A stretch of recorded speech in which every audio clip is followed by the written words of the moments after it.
These days, it's difficult not to throw a stone and hit some kind of documentary or mini-series that highlights the mystique of creating and crafting delicious food. It's not just cooking, someone is creating art. And it's that exact mindset that glamorizes and romanticizes the food industry. Sure, there are definitely pockets of the industry that thrive without anyone being crushed under the boot heel of a business that can be on top of the world one day and collapse the next. Christopher Stoer's new series The Bear examines the aftermath of said crushing. Carmine Berxotto, Jeremy Allen White, has returned home to his native Chicago to pick up running his family shop after the suicide of his older brother Mikey, John Bernthal. At his side is a cast of characters who fill out the family shop called, somewhat perfectly, the original beef of Chicagoland.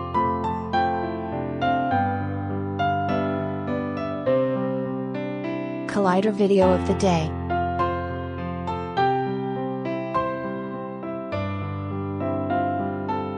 His brother's best friend Richie, Evan Mosbachrick, is the old guard, not content with any of Carmi's new changes, and attempts to modernize the joint. The newbie is Sydney, A08 Beery, an ambitious and creative young chef who was also trained in traditional fine dining restaurants like Carmi. Kitchen workers are Tina, Liza Colon-Zayas, and a Serbian cook who does not like Sydney but eventually takes on a maternal role in the kitchen, Marcus, Lionel Boyce, an enthusiastic patissier who finds joy in creating the best chocolate cake or perfect donut, even if he is rather green, Ibrahim, Edwin Lee Gibson, more the strong silent type than anything else, and then actual Canadian celebrity chef Matty Matheson sliding in as the friendly fake, who acts as a jack of all trades fixing things around the restaurant with some duct tape and hope. For those who peruse the internet and fall down rabbit holes on YouTube, Matheson is a familiar face and one that lends a bit of credibility to the series.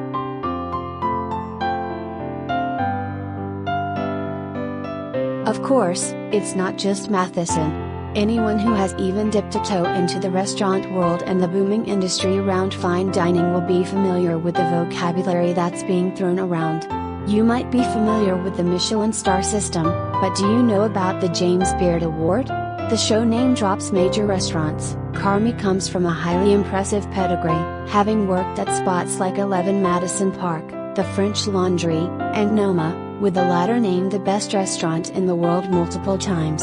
Sydney is no less impressive, having nabbed jobs at the Chicago Star Alinea and Avec.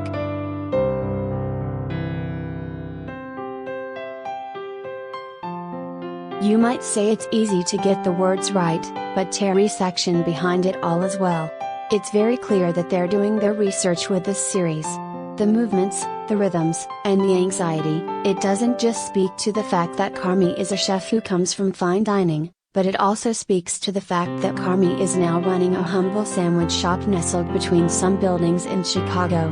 White's performance of Carmi is spot on, Hess demanding, manic, and a bit desperate.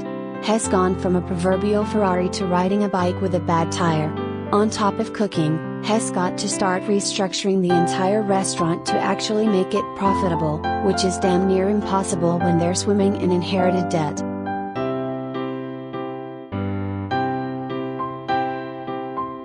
The series gets all the cooking right. It aptly puts a spotlight on the incredibly intense and unforgiving atmosphere in some of the best kitchens in the world. It's militant, abusive, and jealous. You can rise to the very top and someone might still kick you down off your pedestal and no one will even glance behind at the wreckage. For Carmi, that world might have been there for him to prove himself, but the whole reason he gets into cooking is because of Mikey. Bernthal, who is unfortunately not in enough of this series, is a spark of bright light to ground Carmi when he does appear, giving us an understanding of him and of Richie.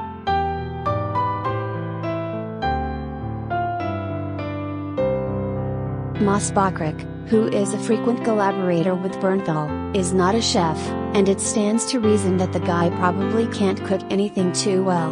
But as an advocate for the old way of doing things, and he too is devastated by the loss of Mikey.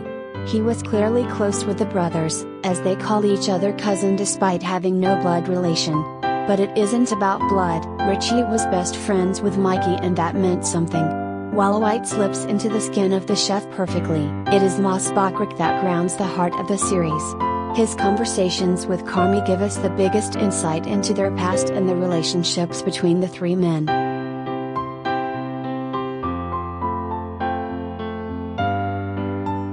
Barry and Boyce are also a dynamic duo in the kitchen, the one that is sadly underutilized in this first season. Edibira's Sydney is plucky, determined, and right most of the time. Having suffered a blow to her ego before arriving at the beef, she is very eager to prove herself. As Carmi's sous chef, she manages the kitchen even when the staff won't give her the time of day. On the other side of the coin is Boyce's Marcus, who is a familiar face at the beef, but a pastry chef who is still learning. He doesn't know how to make gourmet donuts, but is willing to put in the man-hours to learn how. The series does a good job of having us follow their story, get invested, and then have our hearts broken when things go wrong for them, all the while hoping that they will see success again.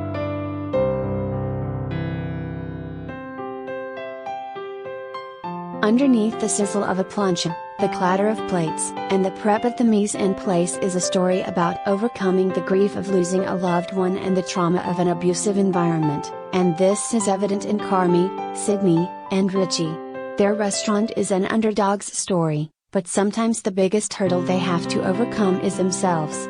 As the season unravels, we find out just why these characters are so damaged, with a surprise appearance from a very sinister Joel McHale, and discover that the show is not really about food.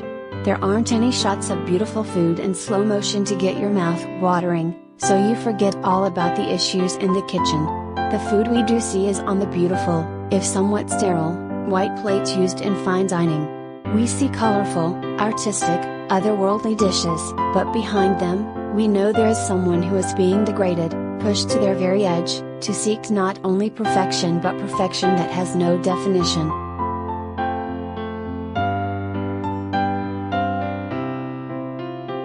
The bear uses success as a weapon. You'll cut yourself trying to reach for it, or you might hurt someone else once you have it. It encapsulates the business perfectly in a way that anyone who has spent time in a kitchen or been around chefs, as yours truly has, will find disturbingly familiar. It's difficult to classify The Bear as a comedy, since so much of the humor revolves around a pretty desperate situation, but sometimes finding the absurdity or exasperating ridiculousness of a situation is the only way you can laugh off a day when you've been on your feet, in front of a fire, and covered in burns, cuts, and bruises that go further than skin deep.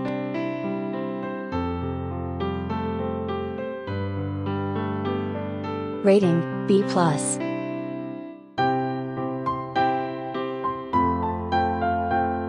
Season 1 of The Bear is currently available to stream on Hulu.